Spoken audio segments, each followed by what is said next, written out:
Subhanallah walhamdulillah wa la ilaha illallah wallahu akbar. Subhanallah walhamdulillah wa la ilaha illallah wallahu akbar. Assalamualaikum warahmatullahi wabarakatuh.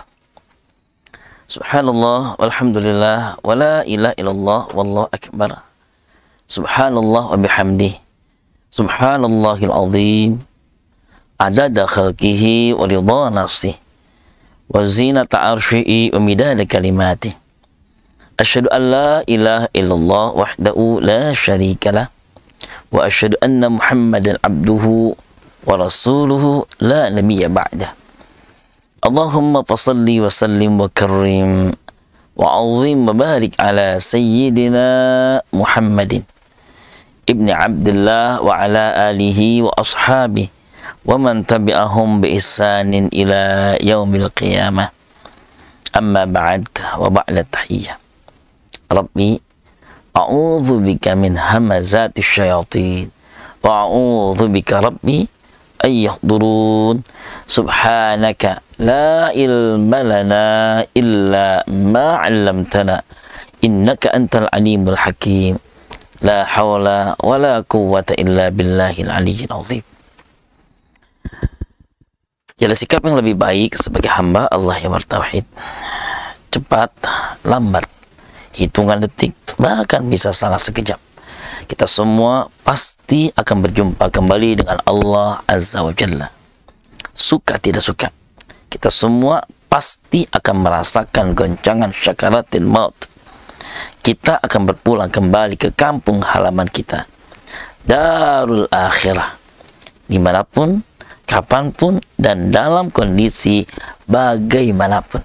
Kecuali langkah takwa, langkah iman, langkah Islam senantiasa menyertai langkah kita sampai akhirnya kita semua wafat husnul khatimah.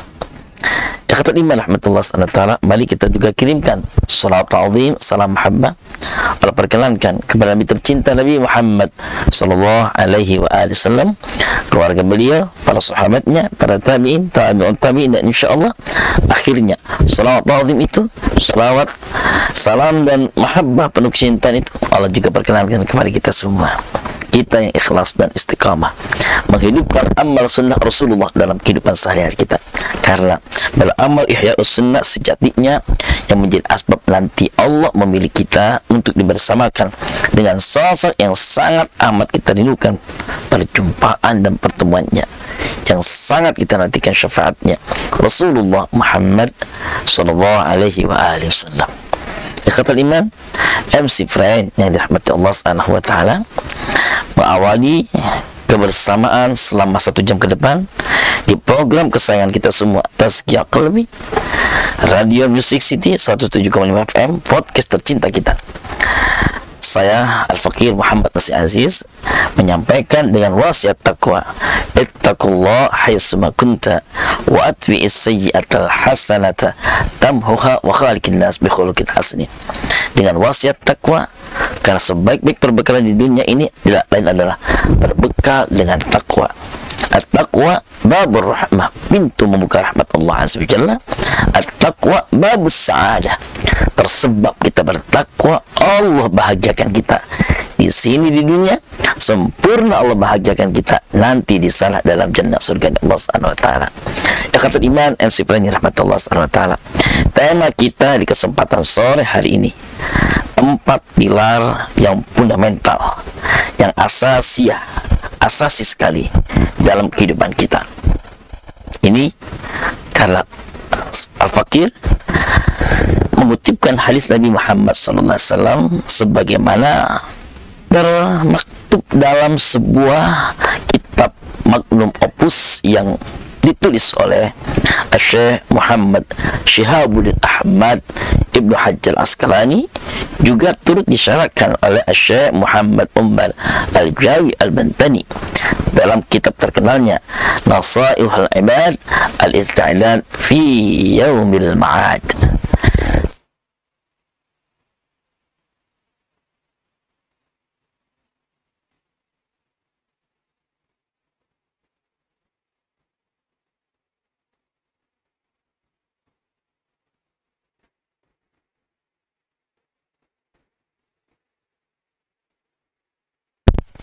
Ada yang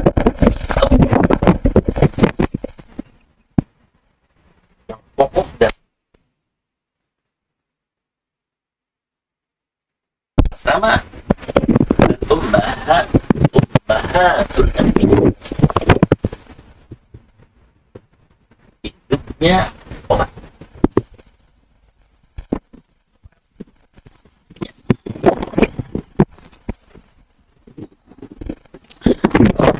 Yang kedua, al-ummahat ay ummahatud dzunub, ya, induknya dosa. Yang ketiga, ya, ummahat, ya, induk yang ketiga itu adalah ummahatul adab, ya, induknya adab. Yang keempat, ummahatul arani, ya, induknya harapan. Baik, kita akan lihat apa yang dimaksud dengan induk dari yang pertama obat. Fa ummul adwiyah, ya, adapun induknya obat adalah qillatul akal, sedikitnya makan. Wa ummul adab, ya, induk yang kedua itu adab, ya, induknya adab, ya, itu adalah qillatul kalam, sedikitnya bicara. Wa ummul ibadat, dan yang ketiga induknya ibadah, peribadat itu adalah qillatul dzunub, sedikitnya dosa. Dan yang keempat, ummul amani, induknya harapan itu adalah as-sabru, sabar.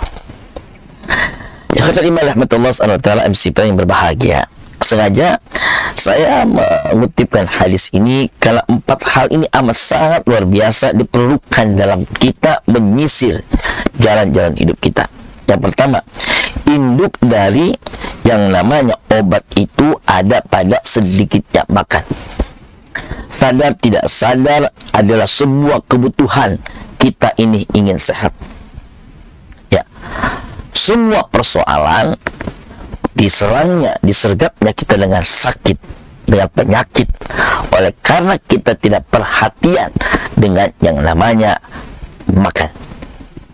Padahal kalau kita juga mengecek ayat-ayat Al-Quran, juga hadis-hadis Nabi Muhammad SAW, betapa perintah Allah, perintah Rasulullah adalah untuk kita makan.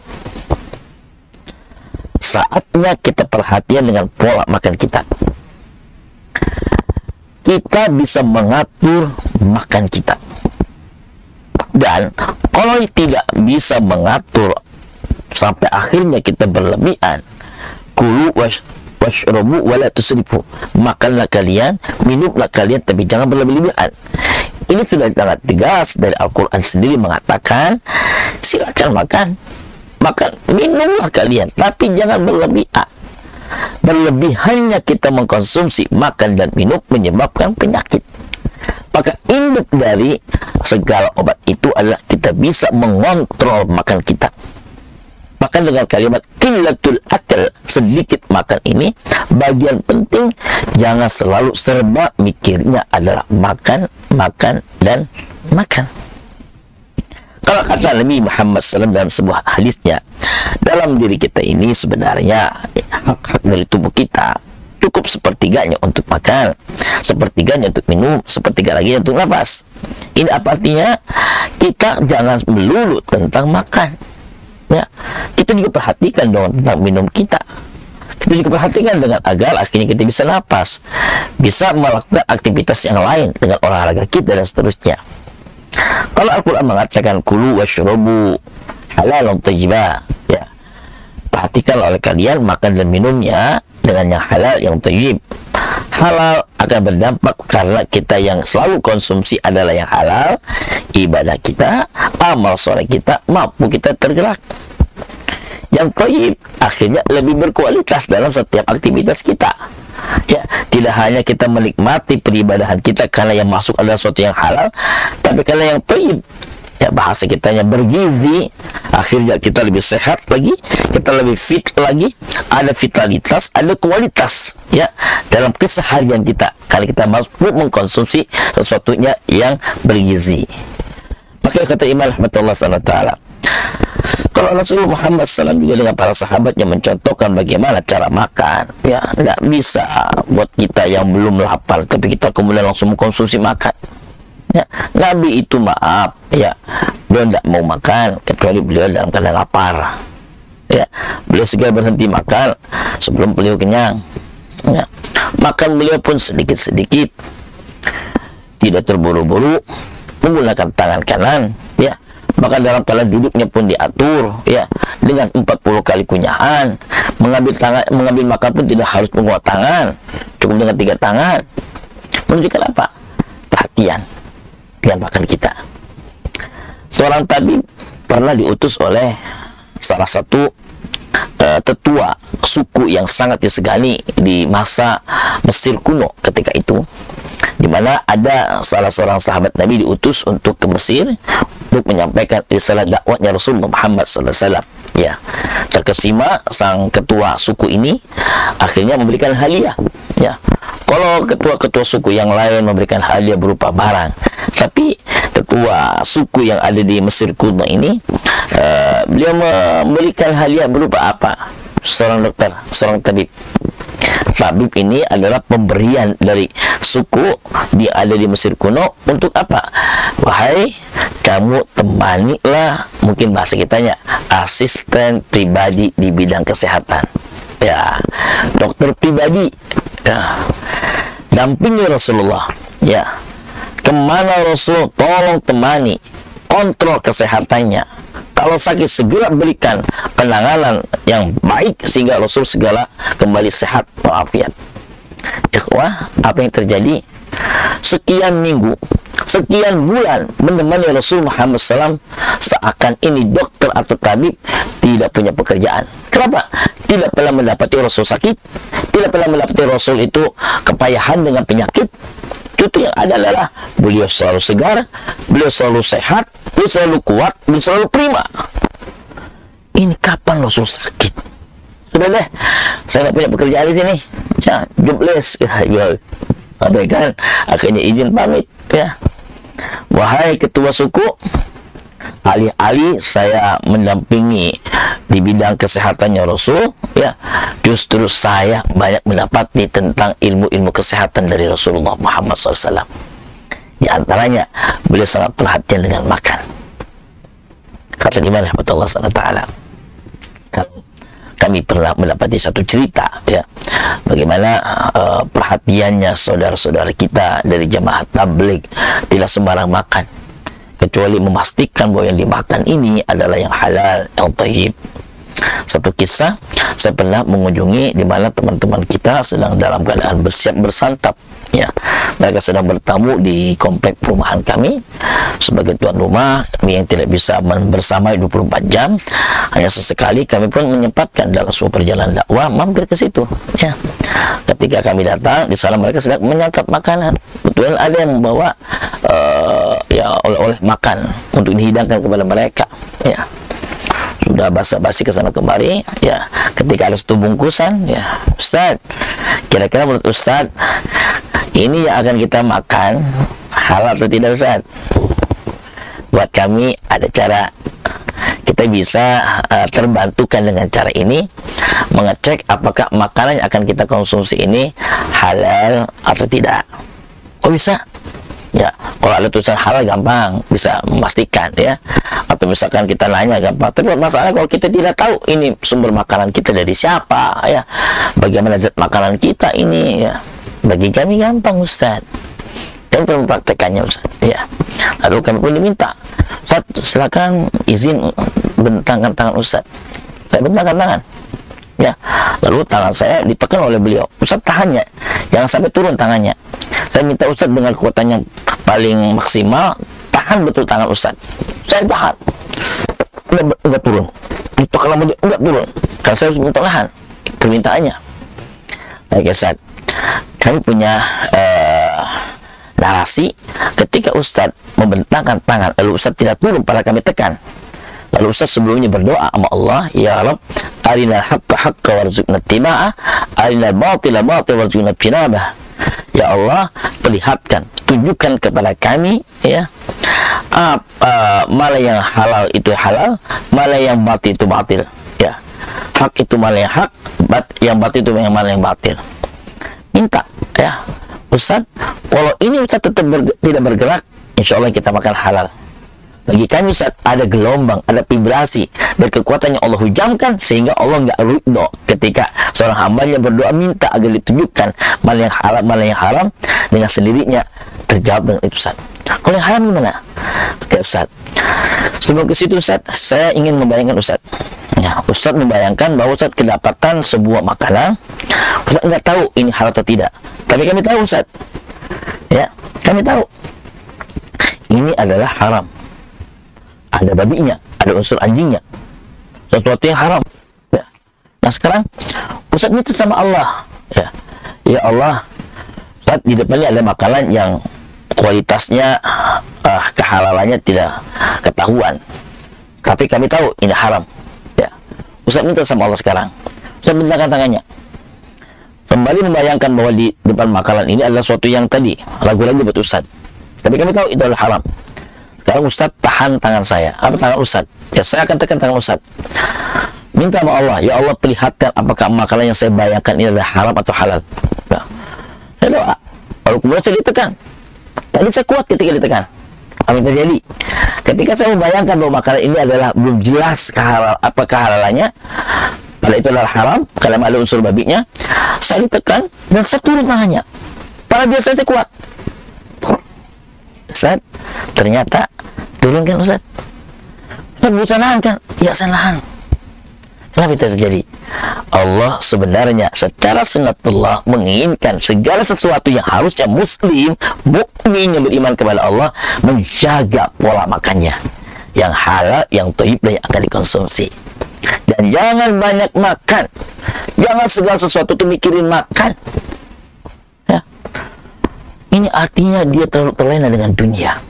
Karena dipikirkan apa? Konsumtif. Perut, dan maaf, di bawah perut.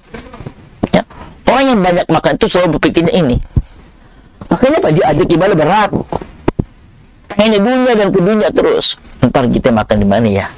Breakfast kita, lunch kita, dinner kita. Mikirnya itu dan itu terus.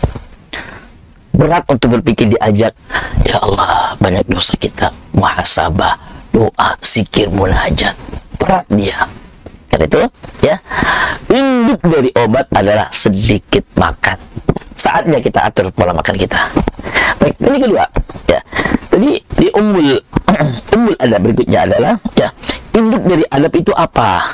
Ya, induk dari adab adalah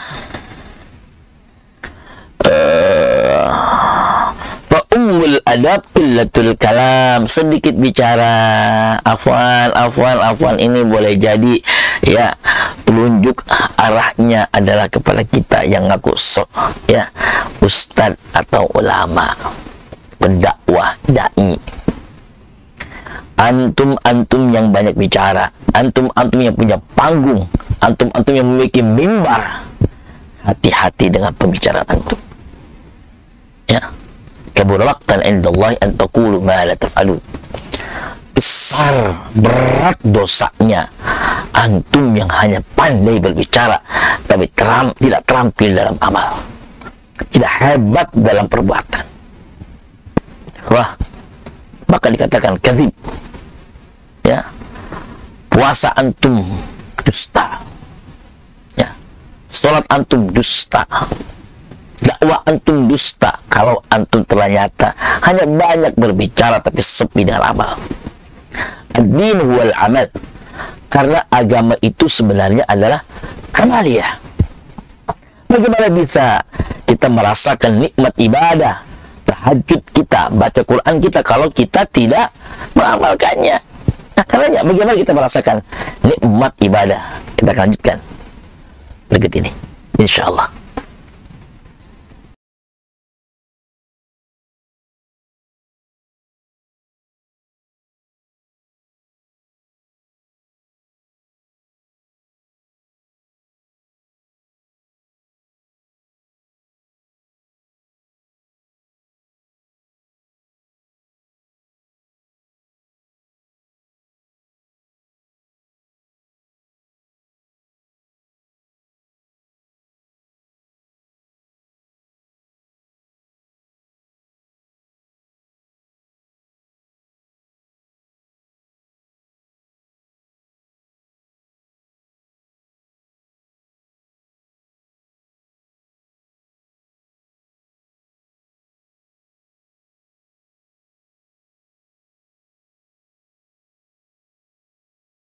Rahmatullah SWT, kembali kita akan lanjutkan pembahasan kita di kesempatan sore hari ini tentang 4 pilar atau 4 induk kehidupan, ya. Tadi saat kita menyampaikan sudah masuk beberapa pertanyaan kepada kami. Yang pertama dari Akhi Zauja Gambir, Ustaz, bagaimana cara menemukan makna hidup dalam Islam? Yang kedua dari Bang Aris Setiawan di Cibubur, dalil apa yang menjadi induk kehidupan itu? Baik, ikhwatal iman rahmatullah SWT, dari poin yang kedua dulu dari Kang Aris Setiawan. Saya ambil dari kitab Nasir Ibad, yang penulis kitab ini ya Ibnu Hajar Asqalani, juga ada Syekh Nawawi Al-Bantani mengutip hadis Nabi Muhammad SAW yang menyebutkan al-ummahat arba'atun minal asya'. Induk-induk kehidupan itu ada pada 4 perkara, 4 keadaan.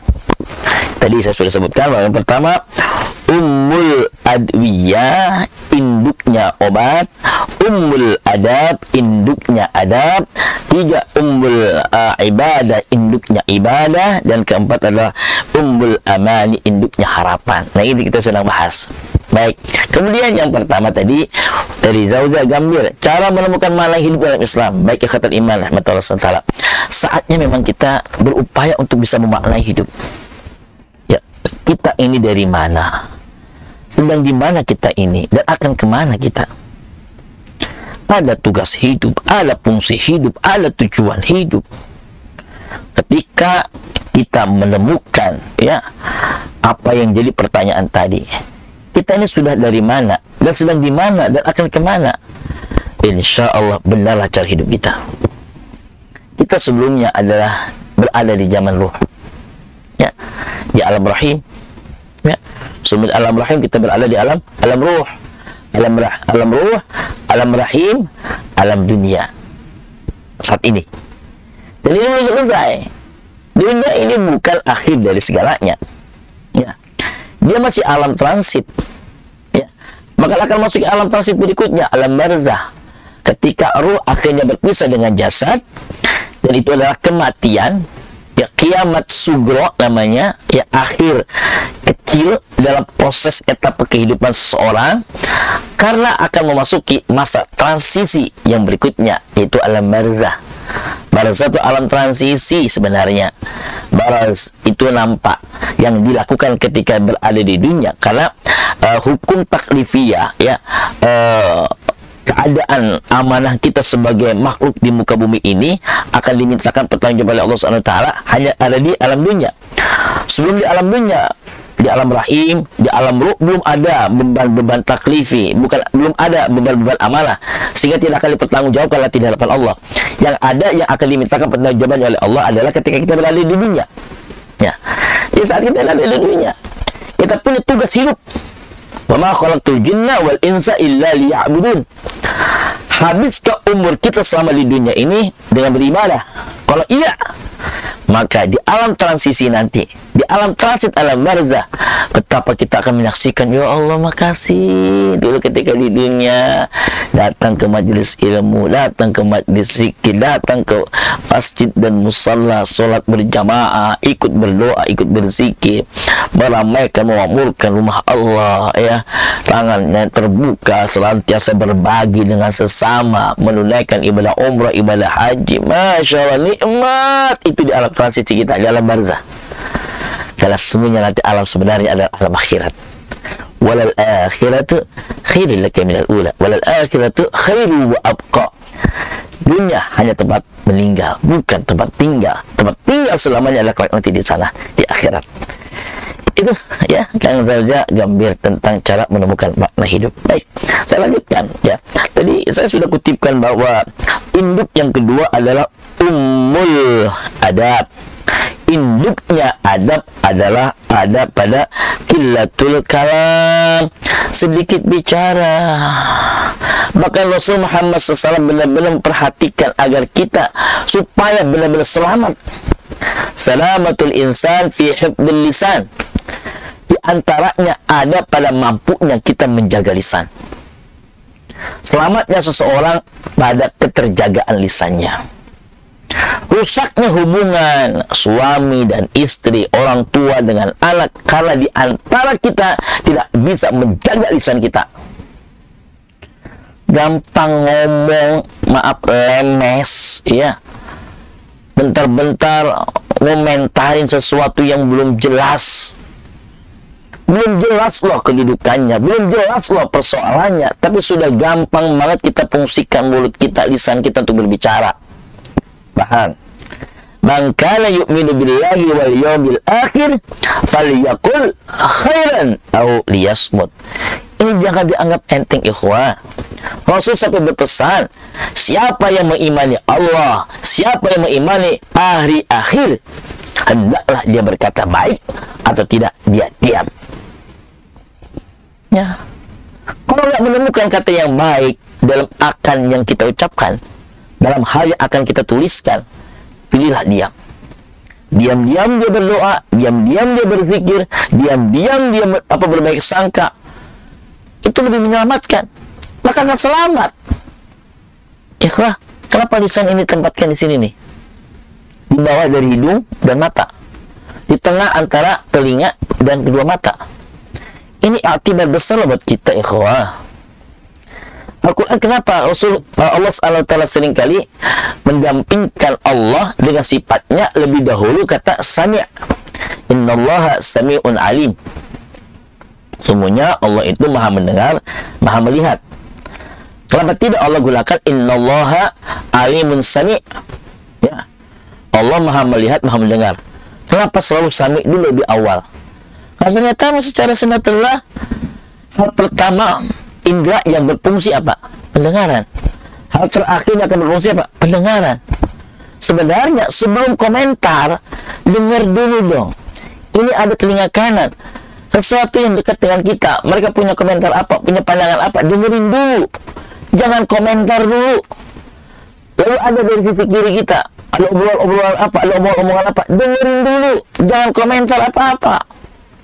Lu nih kalau gue, gua tahu, kalau belum tahu, baru katanya dan katanya.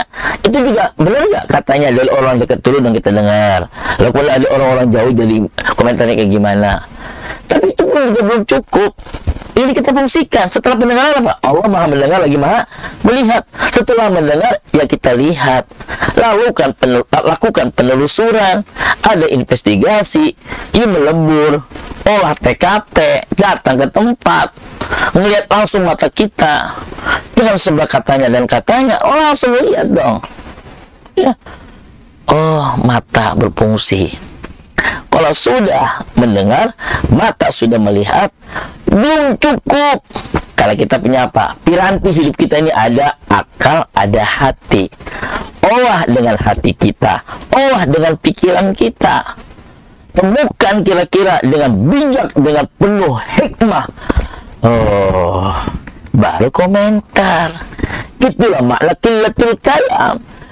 Induk dari adab itu dia mampu mengolah lisannya.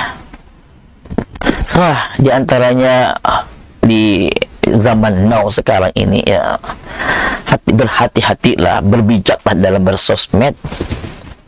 Ini kan rusaknya hubungan silaturahim antar kita karena kita tidak bisa menjaga diri dari komentar-komentar tertentu. Ya akhirnya speech, ya kebencian, ujaran-ujaran kebencian yang ada. Sudahi semua pertikaian antar kita. Kalau tidak jelas, jangan gampang kita komentar, ya. Tahan dulu. Menahan diri untuk tidak berkomentar kepada sesuatu yang belum jelas adalah sebuah kebijaksanaan tersendiri di hadapan Allah SWT. Bahkan mengaitkan antara keimanan dia kepada Allah dan hari akhir.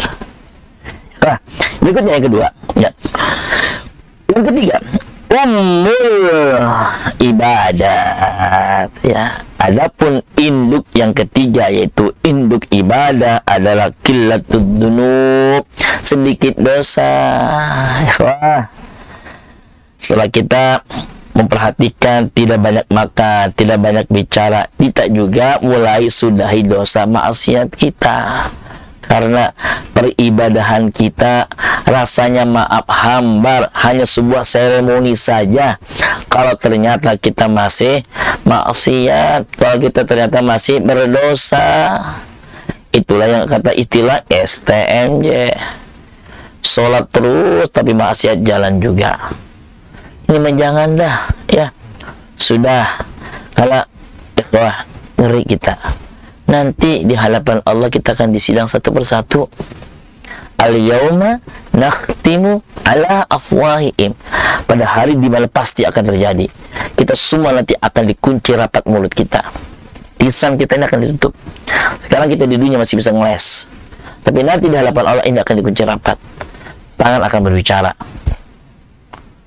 maaf, kaki akan bersaksi, ya. Ini akan memfiling semua. USB besar Allah akan diperlihatkan nanti. Tidak ada yang tidak dicatat oleh para malaikat Allah, Raqib dan Atid. Semua rapi ditulis oleh para malaikatnya, dan nanti akan dilaporkan kepada Allah SWT. Dosa maksiat inilah sejatinya yang menjadikan afwan betapa beratnya hidup kita di dunia ini. Bahasa lainnya, kalau kita ingin ringan menjalani proses hidup kita, maka kurangi, jauhi maksiat dan dosa. Mata diantaranya. Ini jendela hidup. Saatnya kita atur ulang lah cara kita mendekat pada yang semua serba virtual, serba digital, maya seperti ini. Jangan serba semuanya mata ini penuh dengan konsumsi, tayangan, tontonan, ya, pemandangan-pemandangannya akhirnya melalaikan kita dengan Allah. Bukan mengharamkan, tidak. Betapa juga TV, ya, betapa juga tayangan-tayangan itu ada banyak pelajaran, ada mengandung hikmah, ada mengandung ilmu, mengandung dakwah, ada. Tapi kalau hari-hari kita hanya manteng mata kita dengan semua serba dunia, lalu apa yang nanti kita akan laporkan kepada Allah, ikhwah? Ya, untuk dunia kita mau berlama-lama megang handphone, lihat, searching, browsing, googling, ya, berselancar, kuat sampai 2, 3 jam, 4 jam. Tapi untuk Al-Quran, ini hak mata kita, ikhwah. Dengan Quran ini mata, saraf-saraf dalam mata kita sudah sesuai dengan sejumlah ayat, huruf, surah dalam Al-Quran. Bahkan baiknya sebelum mata kita buka untuk dunia, buka dulu dengan Quran, buka dulu dengan amal-amal akhirat, ya. Ketika akhirnya kita mau menjumpai dunia, silakan buka melalui handphonenya, ya. Itu juga kalau bisa dibersamai dengan amal akhirat. Kapan waktunya? Duha. Boleh, silakan berselancar dan ikuti, ya, tren dunia melalui titik awal dari sholat duha. Agar karena kita kembali meminta Allah terlibat dalam urusan dunia kita, akhirnya urusan dunia kita dimudahkan oleh Allah waktu duha, ya. Akhirnya ibadah-ibadah kita tidak seremonial, rasa gitu, ya. Kita maknai banget, karena agama ini adalah amaliyah, bukan retoris, bukan permainan kata. Dia adalah benar-benar permainan amaliyah. Wa anna sa'yahu sawfa yura. Ini kan sudah jelas Al-Quran surat An-Najm. Sebelumnya wa allaysa lil insan illa ma sa'a. Ya. Manusia sekali-kali tidak akan mendapatkan sesuatu kecuali atas apa yang diusahakannya. dan apa yang telah diusahakannya itu kelak nanti akan diperlihatkan oleh Allah Subhanahu wa taala. Maka semayudzahul jazal, apa akan dibalas dengan balasan yang sempurna. Janji Allah benar. Mata kita arahin selalu dengan Quran. Dengan haknya mata berlinang air mata taubat. Dia melintasi pipinya dengan derai air mata taubat. Minta ampun selalu kepada Allah Azza wa Jalla. Dia perkuat muhasabahnya. Dia munajat, dia doa, dia berzikir kepada Allah Subhanahu wa taala. Dia benar-benar menyesal atas semua perbuatannya. Lalu berjanji telinganya mulai jaga. Tidak gampang sesuatu yang masuk ke telinganya, sesuatu yang sia-sia, yang melalaikan dia dengan Allah Azza wa Jalla, yang dia masukin ketika Al-Quran dibacakan, salawat Nabi digemakan, ya, nasihat-nasihat hikmah dari para ulama, para habaib, para guru-guru yang mulia kita dengarkan. Ini menjadi sesuatu yang sifatnya musikal batin yang indah, ya. Pun dengan tangan kita, ya, sudahi, maaf, antum yang berani mengambil yang bukan haknya, korup, ya, jauhi sudah. Tangan ini nanti akan berbicara di depan Allah. Yang pernah bermaksud dengan tangan kita, ya, berani gampang mukul istri, gampang mukul suami, tidak ada haknya, ya, anak-anak dipukul, maka sampai berani merampok harta rakyat. Taubatlah kepada Allah Subhanahu wa taala. Bagaimana bisa kita menikmati ibadah? Akhirnya, bagaimana bisa kita mendapatkan dunia? Kita nanam padi, rumput biasa tuh ikut serta tumbuh di samping kanan kirinya, ya. Tapi kita menanam rumput belum tentu tumbuh padi. Artinya apa? Adalah sunnatullah. Kebaikan kita pasti akan saja ada yang mengiringi keburukan. Itu menjadi sebuah dinamika, ya. Ini arti apa? Kalau kita mengejar akhirat, dunia pasti ikut. Yang kita tuju adalah padinya, kan? Biarpun nanti akhirnya rumput ikut. Tapi kalau kita hanya untuk dunia saja, jangan harap akhirat akan dapat. Itu ikhlas sebenarnya walanya, ya. Orang mengejar dunia tidak akan dapat. Dapat Ustaz, iya, tapi tidak akan banyak. Banyak Ustaz, tapi tidak akan nikmat. Nikmat Ustaz, tapi tidak akan lama. Tapi kalau akhirat, pasti dia dapat. Sudahlah dapat, dia banyak. Sudahlah banyak, dia nikmat. Sudahlah nikmat, abadi selamanya. Itulah akhirat. Ikhwah, induk dari yang kedua, yang ketiga adalah, ya, kita sedikitkan dari dosa dan maksiat. Atau iman dan terakhir, ya, berikutnya adalah kita senantiasa untuk semua bentuk harapan kita, amani, as-sabr, kita sabar. Ini yang sering kali disampaikan oleh guru kita yang mulia, ya, Ustaz Haji Muhammad Arif bin Am, dengan kalimat yang sangat berhikmahnya beliau sampaikan, kalau sudah hak tujuannya, sabar strateginya, ya. Wa tawassaw bil haqqi wa tawassaw bis sabr wa tawassaw bil marhamah. Sabar bukan berarti fatalistik, dia diam, static connection, tidak, tapi dia juga dinamis. Dia membenarkan ini adalah semua rencana Allah, ini semua adalah ketetapan Allah. Dia tetap berbuat baik, birrun, ya. Dia tetap melakukan amal soleh, dia tetap beribadah, dia tetap sholat, ya. Dia malam dia munajat, dia berdoa, lalu dia menebarkan rahmat. Demi Allah, kesabaran dia akhirnya berujung harapan-harapan itu. Amani, induknya harapan ada pada kesabaran. Al-ladzat ba'da ta'ab, ya. Dalam sebuah maqalah disebutkan, kenikmatan itu didapat setelah kita berlelah, bercapek dalam hidup kita. Semoga itu menjadi pengorbanan akan membuka pintu surga kita kelak nanti, mendapati kenikmatan abadi surganya Allah Subhanahu wa taala. Amin ya rabbal alamin. Ya kata iman rahmatullah Subhanahu wa taala, akhirnya di penghujung kesempatan sore ini saya menyampaikan, demi Allah, Allah menyampaikan ini, Rasulullah menyampaikan ini, semua kita sering menyampaikan.